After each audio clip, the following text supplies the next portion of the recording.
Thank you, Mr. President. At the outset,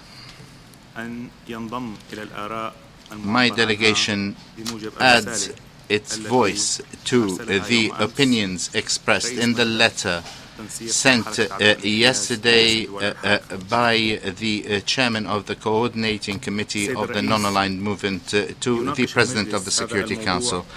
Mr. President, the Security Council is debating this issue at a time when Syria is being visited with terrorist acts following the trafficking of arms and fighters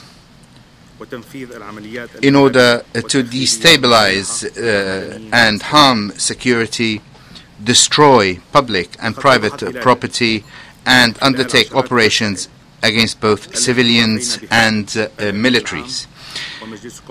My country, through dozens of letters, both to the Secretary General and to your August Council, has underlined the threat that the trafficking of arms and combatants through borders with neighboring countries represents for the stability and security of Syria. Yesterday, we sent a letter to your August Council containing the names of a number of detainees of Arab nationalities, most of whom implemented terrorist acts in Syria, whereas others trafficked weapons into Syria. They all entered Syria illegally through borders with neighboring states. The Security Council should send a clear message to those who stand behind such acts, both states and groups, to cease and desist. Mr. President, my delegation today heard the statement by the representative of Israel.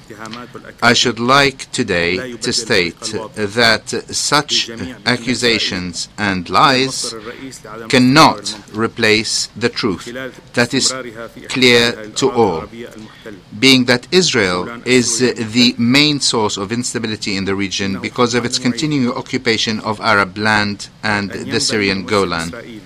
It is shameful indeed for the representative of Israel to accuse others instead of apologizing to the international community for an abhorrent history of aggression, including the fact that the Israeli army used millions of cluster bombs against southern Lebanon on the very same day that this August Council adopted Resolution 1701 demanding an end of Israeli aggression against Lebanon in 2006. Mr. President, it is known that the major traffickers of conventional weapons in the world, particularly illicit weapons, are retired Israeli military officers working for Israeli weapons manufacturers.